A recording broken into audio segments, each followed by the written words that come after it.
নাসিরউদ্দিন পাটোয়ারি প্রকৃতপক্ষেই নিয়মিত গাঁজা সেবন করে এবং এটা তার পার্টির সবাই জানে। ঠিক জাতীয় নির্বাচনের আগে নাসিরউদ্দিন পাটোয়ারি আমার প্রায় পা ধরার মতন অবস্থা করেছিল।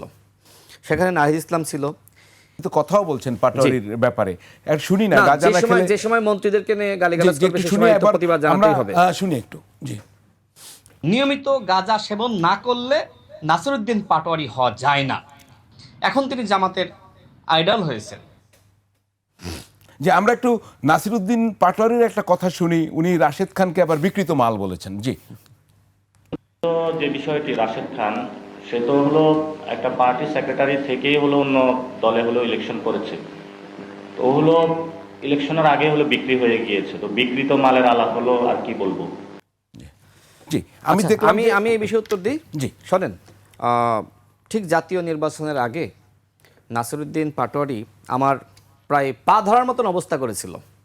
সেখানে নাহিদ ইসলাম ছিল, এবি পার্টির চেয়ারম্যান মুজিবুর রহমান মঞ্জু ভাই ছিলেন, সার্জিস, হাসনাত তারাও ছিলেন, নুরুল হক নূর ছিলেন। মূলত তাদের সাথে জোট করার জন্য মানে আমার হাত পা ধরার মতো অবস্থা। এমনকি নাহিদ ইসলাম তিনিও অনেক অনুরোধ জানিয়েছিলেন, ভাই আসেন জোট করি। হাসনাত, সার্জিস কাছে এসে আমাকে জড়িয়ে ধরে, আর সে তো এক প্রকার পা ধরার মতন অবস্থা নাসিরউদ্দিন পাটোয়ারি। কিন্তু আমি যেহেতু তারা জামাতের সাথে জোটে যাবে, আমি রাজি হইনি।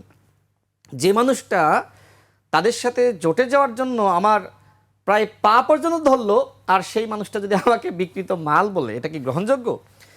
এই নাসিরউদ্দিন পাটোয়ারি জামাত সম্পর্কে কি বলেছিল? তিনি বলেছিলেন জামাত স্বাধীনতা বিরোধী, সার্বভৌমত্ব বিরোধী, এদেশের মানচিত্র বিরোধী। বলে নাই? জামাত সংস্কার চায় নাকি ভণ্ডামি করছে? জামাতকে একটি ইসলামিক দল, জামাতের ইসলাম আর প্রকৃত ইসলাম এক নয়। এই কথাবার্তাগুলো তো নাসিরউদ্দিন পাটোয়ারি বলেছিল। সুতরাং নাসিরউদ্দিন পাটোয়ারি তো জামাতের কাছে বিক্রি হয়েছে, রাশেদ খান তো জামাতের কাছে বিক্রি হয়নি। বিএনপির সাথে গণ অধিকার পরিষদের 2022 সাল থেকে যুগপৎ আন্দোলনের সম্পর্ক, এবং আমি বাংলাদেশের বর্তমান মাননীয় প্রধানমন্ত্রী, তার সাথে আগে থেকেই কাজ করি।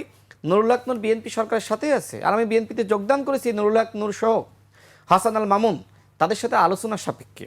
এমন না যে আমি আলোচনা না করে আমি আসলে বিএনপিতে যোগদান করেছি। কথাটা আবার কেন আসে? আপনাকে গণ অধিকার পরিষদ কে থেকে বহিষ্কার বহিষ্কার করেছে? এগুলো বানোয়াট। এগুলো নাসিরউদ্দিন পাটোয়ারিদের মতন যারা আছে তারা এই কথাগুলো বলে। নুরুল হক নূরের সাথে আমার একসাথে প্রোগ্রাম আপনি দেখেছেন না? বিভিন্ন সেমিনারে এখনো তো করেন, এখনো কথাবার্তা হয়। নুরুল হক নূর যদি আমাকে বহিষ্কার করে, তাহলে কি একসাথে সম্পর্ক ধরে রাখা দরকার ছিল? তিনি কি বিএনপিতে আসতেন, মানে বিএনপি সরকারে আসতেন, আর আমি কি বিএনপিতে যোগদান করে সম্পর্ক ধরে রাখা যায়? আবার ফিরে যাওয়ার সম্ভাবনা আছে না? শোনেন, এ ধরনের কোনো ঘটনা ঘটে নাই। এটা নাসিরউদ্দিন পাটোয়ারিদের মতন যারা আছে, যারা আবল তাবল না বললে আসলে রাজনীতিতে প্রাসঙ্গিক থাকে না, এগুলো তাদের কথাবার্তা। আর গাঁজা না খেলে নাসিরউদ্দিন পাটোয়ারি হওয়া যায় না, যে কথা আমি বলেছিলাম। কেন বলেছিলাম? আমি বলি, এটা একটা পুরো একটা সায়েন্টিফিক ব্যাখ্যা আমি জানতে চাই। আচ্ছা, এটা খাদ্যদ্রব্য। নাসিরউদ্দিন পাটোয়ারি প্রকৃতপক্ষেই নিয়মিত গাঁজা সেবন করে এবং এটা তার পার্টির সবাই জানে।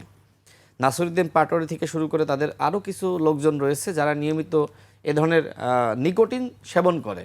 এবং আমি না জেনে তো বলতেছি না, যেহেতু নাসিরউদ্দিন পাটোয়ারিদের অনেকে একসময় আমার সাথে রাজনীতি করেছে, এবং নাসিরউদ্দিন পাটোয়ারির তো আমার সাথে সম্পর্ক ছিল, এমন না যে ছিল না, জানাশোনা ছিল, আমি তো তাকে চিনি।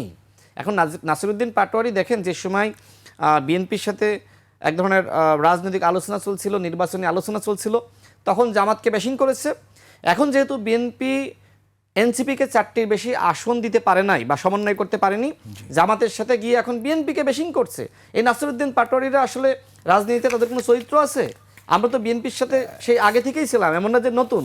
আর তারা বিএনপির কাছ থেকে আসন না পেয়ে তারা জামাতের সাথে গিয়েছে। এনসিপিতে জামাতের কাছে বিক্রি হয়ে গেছে। এমনকি এই যে এনসিপি যারা প্রার্থী ছিল, নাহিদ ইসলাম থেকে শুরু করে, তাদের প্রত্যেক প্রার্থীকে জামাত ইসলাম টাকা দিয়েছে, বড় অঙ্কের টাকা দিয়েছে নির্বাচন করার জন্য।